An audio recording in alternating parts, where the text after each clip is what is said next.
नमस्कार भाई।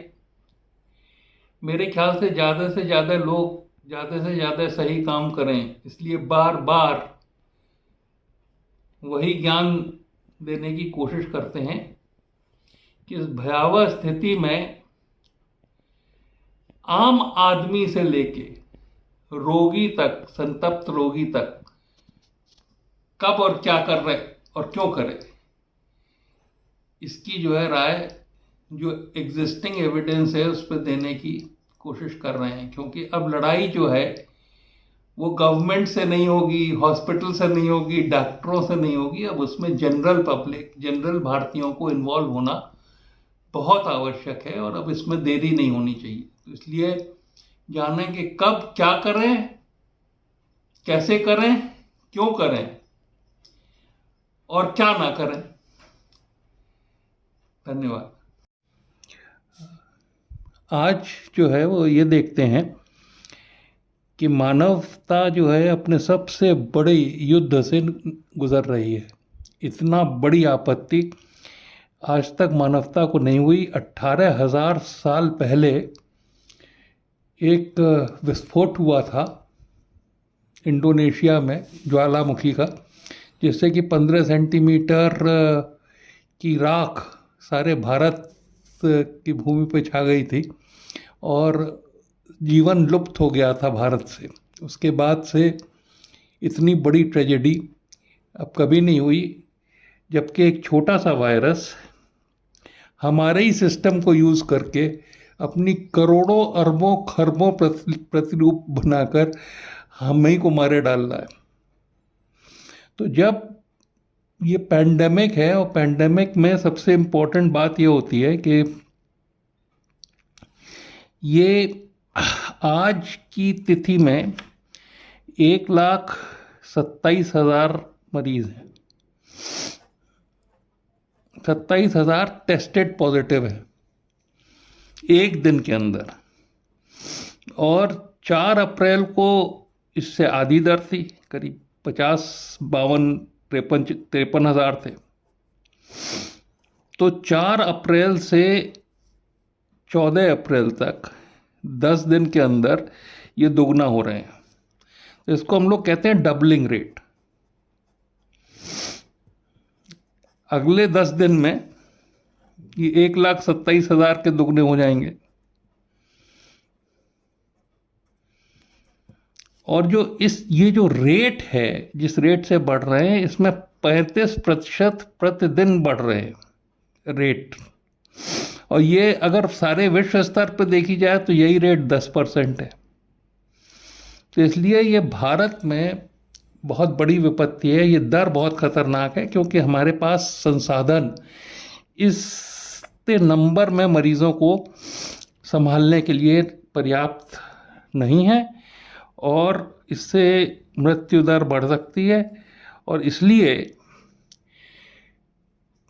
किसी एक को नहीं, संपूर्ण हर भारतवासी को क्या करना है और कब करना है और किस स्थिति में करना है, इस पे हम लोग जो वर्तमान एविडेंस है उसके हिसाब से बात करने का प्रयत्न करते हैं।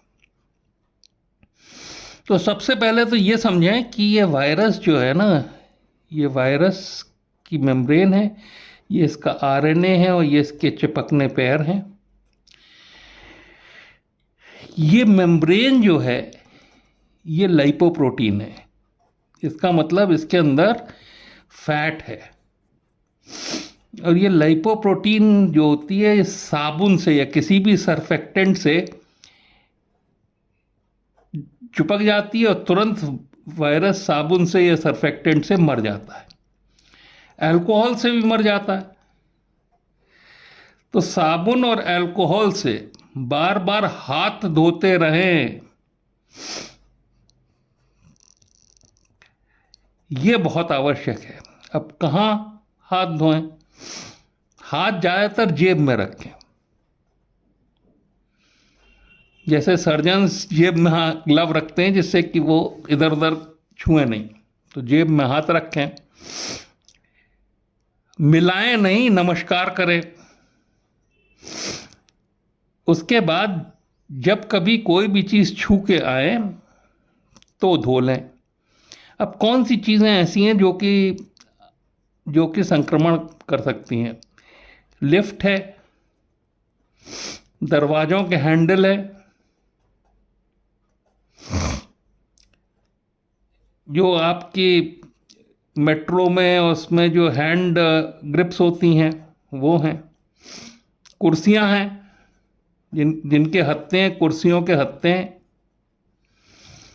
तो ये सब चीज़ें हैं जिससे कि आप जब छूते हैं तो वायरस आपके हाथ पे चढ़ सकता है।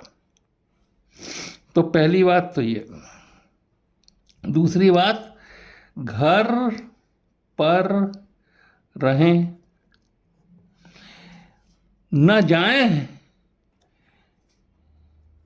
और न ही किसी को आने दें, या मिनिमम पॉसिबल को आने दें।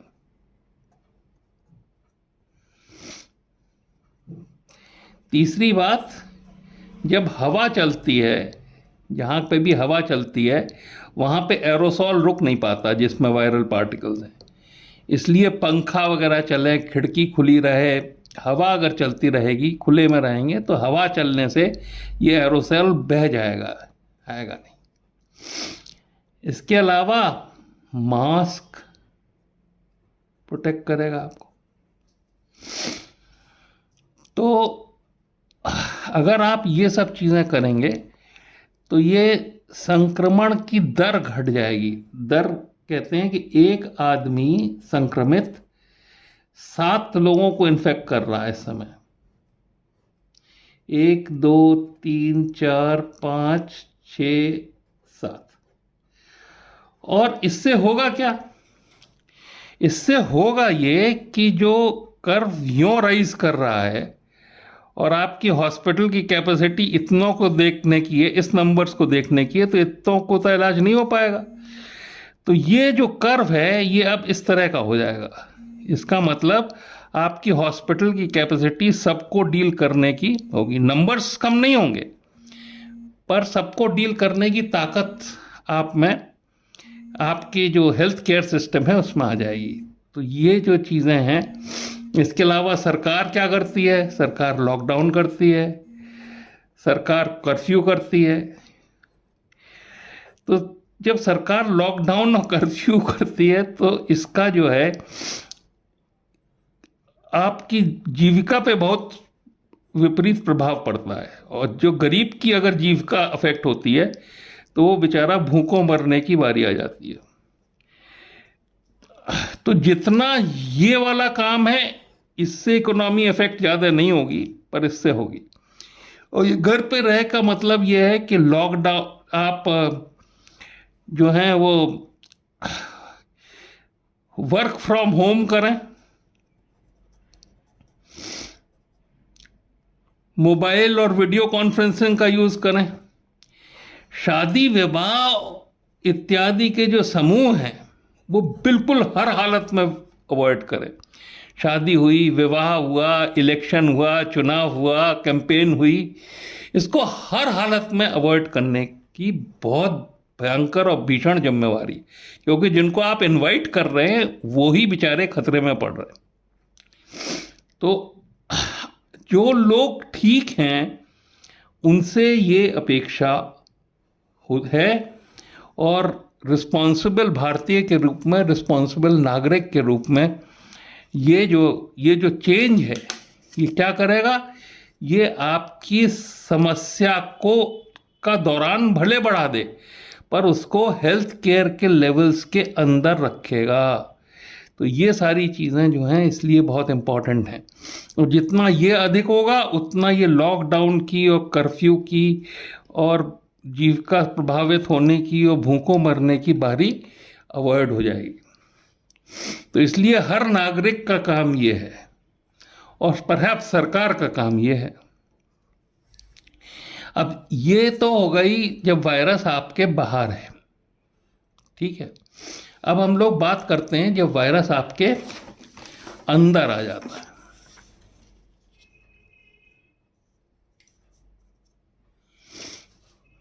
तो वायरस जब आपके अंदर आता है तो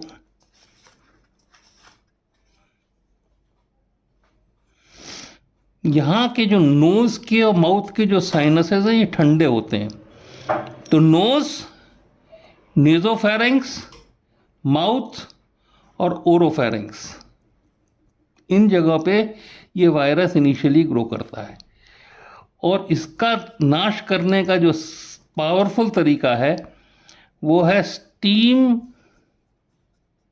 इन्हेलेशन। हीट नहीं बर्दाश्त कर पाता है। और अगर आप जल नेति कर पाते हो तो इससे बड़ा फायदा हो सकता है। और मुंह से गर्म पानी पीजिए 5-6 बार। तो ये जो है, ये यहाँ का युद्ध जो है नोज का और मुंह का, ये युद्ध जो है ये बहुत अच्छा काम कर सकता है। अच्छा, अब और गहरे चलते हैं। वो ये है कि ये वायरस है, इस वायरस का ये आरएनए है। ये वायरस अब अंदर घुस चुका है और इसके जो है वो ये पैर हैं। ये पैर जो होते हैं इस पे एक प्रोटीन होता है जिसको कहते हैं स्पाइक प्रोटीन। ये स्पाइक प्रोटीन जो है वो सेल जो होती है, सेल इस तरह की सेल है, इसके ऊपर एक रिसेप्टर है, एस रिसेप्टर कहते हैं उसको। तो ये एस रिसेप्टर पे चिपक जाता है। तो अगर इस एस रिसेप्टर पे जिंक बंध जाए, जो आप जिंकोवेट टैबलेट से खाते हैं, और ये इसका बंधना जो है वो क्लोरोक्विन से स्टिमुलेट होता है, तो ये इस पे चिपक नहीं पाएगा। पर ये जो हाइड्रोक्सी क्लोरोक्विन का जो प्रिवेंशन है ये सिद्ध नहीं हो पाया है, क्योंकि जब ये इसका कॉन्सेंट्रेशन कम हो गया तब जो है वायरस चिपक गया आके, क्योंकि ये सिंक्रोनाइज तो है नहीं। इसलिए ये जिंक क्लोरोक्विन से प्रिवेंशन ये एक्चुअली सिद्ध नहीं हो पाया नंबर से कि क्या सचमुच प्रिवेंशन होता है या नहीं। अब हम लोग जो है ये वायरस इस पे चिपक गया, इसकी मेम्ब्रेन और इसकी मेम्ब्रेन एक हो गई और इसका मटेरियल और प्रोटीन सेल के अंदर आ गए। अब देखें सेल के अंदर क्या होता है।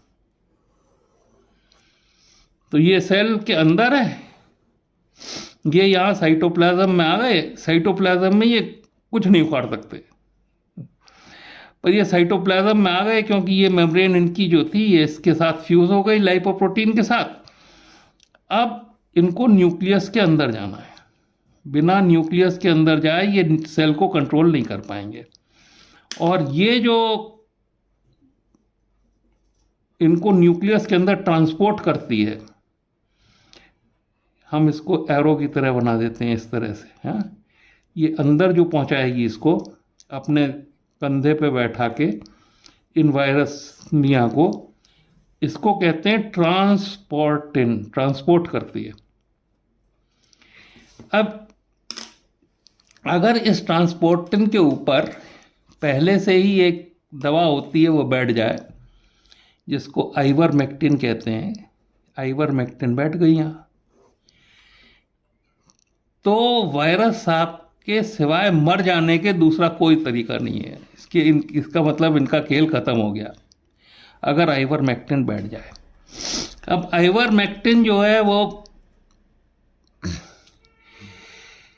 0.2 मिलीग्राम पर, तो 0.2 mg पर किलोग्राम 48 आवर्स अपार्ट ये दी जाती है।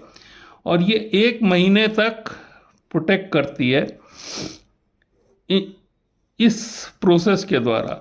और ये 1 महीने का प्रोटेक्शन जो है, अगर ये दवा मान लो 11 रुपए की है तो ये 22 रुपए की दवा 1 महीने प्रोटेक्ट करेगी। अब इसका फायदा ये होता है कि ये वायरस का कौन सा स्ट्रेन है, कौन सी वैक्सीन से एस्केप करके आया है, इससे कोई मतलब नहीं। कोई भी वायरस सेल के न्यूक्लियस के अंदर ट्रांसपोर्टिन का उपयोग करके घुस नहीं सकता अगर आइवरमेक्टिन है।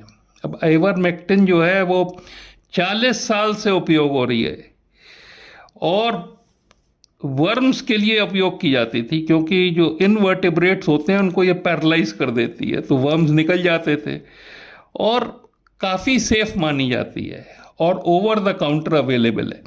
तो ख़ास तौर से जो लोग एक्सपोज्ड हैं या अपने को एक्सपोज समझते हैं या एक्सपोज हो गए, वो अगर आइवरमेक्टिन की ये डोज ले लें, मतलब करीब करीब 12 मिलीग्राम की टेबलेट आती है, 12 मिलीग्राम 60 केजी के आदमी में 12 मिलीग्राम और 120 केजी के आदमी में 24 मिलीग्राम, 2 बार महीने में अगर डोज ले लें तो वो प्रोटेक्ट हो जाएंगे। तो ये एक प्रभावी तरीका है एक्सपोज्ड जो हेल्थ वर्कर हैं उनमें बीमारी को रोकने का।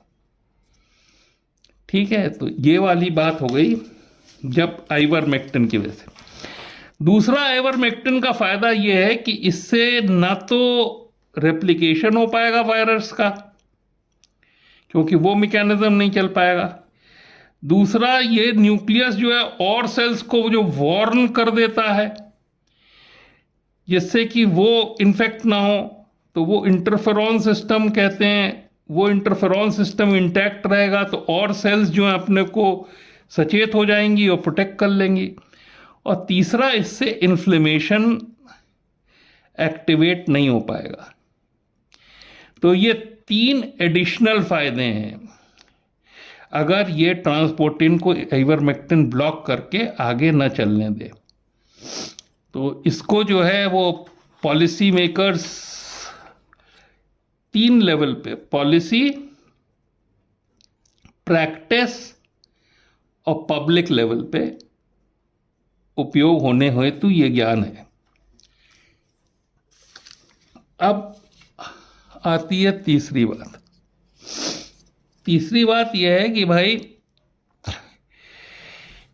जब ये वायरस की प्रोटीन्स बहुत ज़्यादा मात्रा में सर्कुलेट करती हैं ब्लड में, ये वायरस जो है वो मल्टीप्लाई होके एक सेल से दूसरे सेल, दूसरे से तीसरे सेल, और ये सब सेल्स मरते हैं। ठीक है, इसके अलावा वायरस को भी बहुत सारा सर्कुलेट कर रहा होता है, तो इसकी एंटीजन होती हैं। तो ये सारी की सारी चीज़ें जो हैं, ये सारी प्रोटीन्स, ये हमारी प्रतिरोधक शक्ति को जागृत कर देती हैं। तो यहाँ पे टॉल रिसेप्टर्स होते हैं जिन पे ये चिपक जाती हैं, इनको लाइपोपॉलीसैकेराइड्स कहते हैं, एलपीएस कहते हैं, और इनसे जो प्रोटीन्स बनती हैं वो भी न्यूक्लियस के अंदर जाती हैं आइवरमेक्टिन वो ट्रांसपोर्टिन के थ्रू। तो आइवरमेक्टिन इसको भी रोक देगी, आइवरमेक्टिन इसको भी रोक देगी यहाँ पे बैठ के, तो इसलिए इन्फ्लेमेशन भी जनरली कम करेगी। अब ये जो कैस्केड है इन्फ्लेमेशन का, ये वहाँ पे ज़्यादा हो रहा है जहाँ पे एज रिसेप्टर्स थे, और वो हमारा रेस्पिरेटरी ट्रैक्ट है। तो इसलिए देखें कि रेस्पिरेटरी ट्रैक्ट में क्या होता है। रेस्पिरेटरी ट्रैक्ट में 2 मेम्ब्रेन है, एक तो जो एयर सेल को लाइन कर रही है, इधर की तरफ एयर है जहाँ पे ऑक्सीजन है, और एक लाइनिंग है ब्लड वेसल की। और ये ब्लड वेसल्स में क्या हो रहा है कि एक तरफ से नीला खून आ रहा है और दूसरी तरफ से ये खून ऑक्सीजन लेता हुआ जा रहा है, और ये नीला वाला खून जो है ये कार्बन डाइऑक्साइड बाहर निकाले दे रहा है। ये काम हो रहा है रेस्पिरेशन में। अब यहाँ पे क्या है कि ये जो हमारी इन्फ्लेमेशन जब होता है तो इसके बीच में ये फ्लूइड इकट्ठा हो गया। तो ये फ्लूइड इकट्ठा हो गया तो ये मेम्ब्रेन्स जो हैं, ये 2 मेम्ब्रेन्स जो हैं, ये मेम्ब्रेन और ब्लड वेसल वाली मेम्ब्रेन, ये वाली मेम्ब्रेन, इनमें दूरी आ गई, बीच में ये फ्लूइड इकट्ठा हो गया। तो इसके अक्रॉस गैस एक्सचेंज रुक जाएगा और इस वजह से O2 घटने लगेगी। अब एक और कमाल होता है, वो कमाल ये होता है कि अगर ये वायरस पार्टिकल बीच में है तो इस वायरस पार्टिकल के जो चिपकने पैर हैं ये रेड ब्लड सेल्स के, लाल कोशिकाओं के CD147 रिसेप्टर पे चिपक जाते हैं। CD147 रिसेप्टर होते हैं रेड सेल पे, उस पर चिपक जाते हैं। अब ये जो है ये थक्का यहाँ पे आके फंस जाएगा। अब मान लीजिए यहाँ पे रेड ब्लड सेल्स का बड़ा सा थक्का बन गया, ये वायरस जी ने चिपका दिया, ये रुक गया, तो अगेन ये सर्कुलेशन परफ्यूजन रुक जाएगा और इसके पहले जो है यहाँ पे क्लॉटिंग हो जाएगी ब्लड की, क्योंकि यहाँ पे स्टेसिस हो जाती है। तो ये आपके डी डाइमर में दिखने लगेगा, डी डाइमर जो क्लॉटिंग का टेस्ट होता है। तो अब इसको रोकने का तरीका क्या है? इसको रोकने का तरीका ये है कि ये जो है, एक तो ये साइटोकाइन स्टॉर्म से होता है। साइटोकाइन तो सबसे इंपॉर्टेंट साइटोकाइन है IL-6। तो ये सब इन्फ्लेमेशन साइटोकाइन से मीडिएट हो रहा है और ये IL-6 जो है इसको स्टॉप करने के लिए एक दवा आती है टॉक्सिल्यूमैब,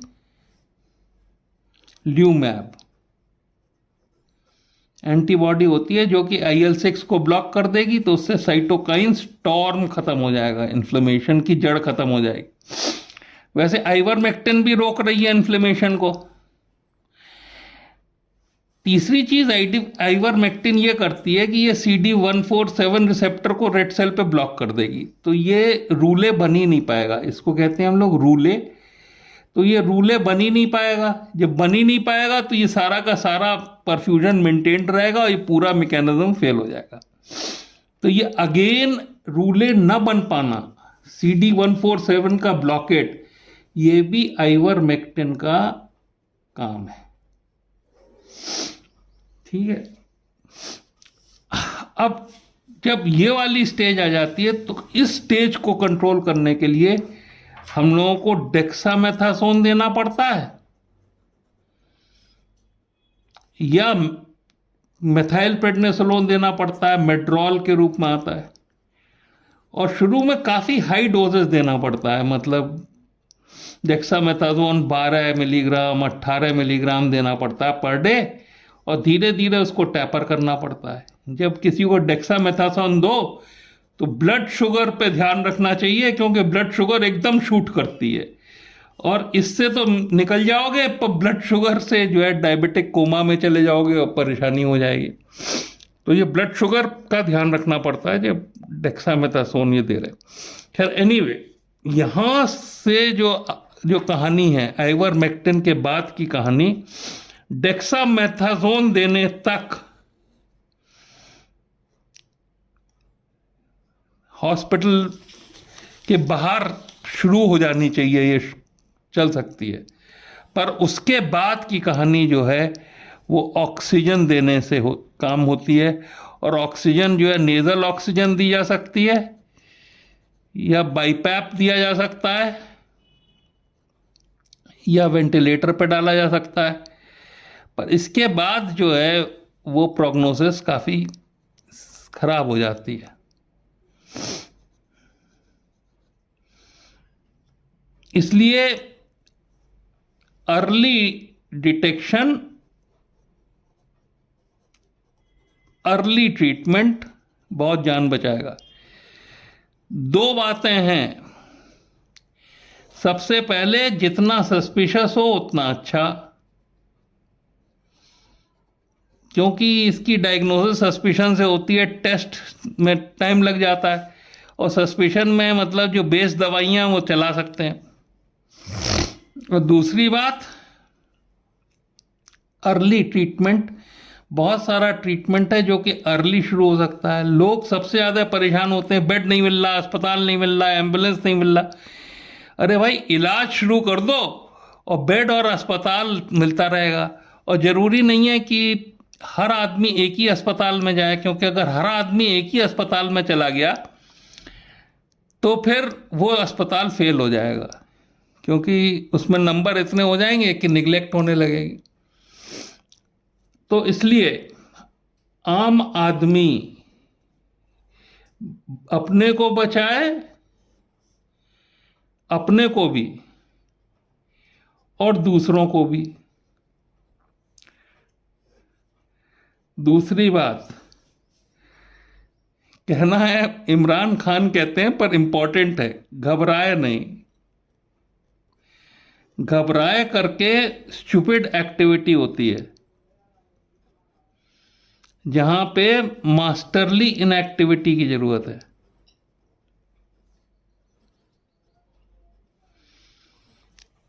तीसरी बात, इलाज जल्दी से जल्दी शुरू कर दे। चौथी बात, सिस्टम फॉलो करे जो सरकार ने सेट आउट कर रखा है, इंफॉर्मेशन दे दे और फिर वो जहां से जब उठा के जिस बेड पे डालें उसके पास चुपचाप चला जाए। पांचवी बात, और ये घबराने से है, घबराने से अस्पताल में किसी भी तरह की अराजकता ना फैलाए, क्योंकि अगर आप घबरा गए और डॉक्टर घबरा गया तो गोस्वामी जी कह गए हैं कि सचिव वैद्य गुरु तीन जो प्रिय बोले वह हास, राज धर्म तन तीन कर होए वेगही नास। इसलिए घबराने से अस्पताल में अराजकता का माहौल न क्रिएट करें, क्योंकि कृष्ण का यहां पे जो कहना है कि कर्मण्येवाधिकारस्ते मां फलेषु कदाचनम, शांत होके जो है इस पैंडेमिक से निपटें और हर स्तर पे निपटें। इसी आशा के साथ हम यहाँ पे अपनी वाणी को विराम देते हैं।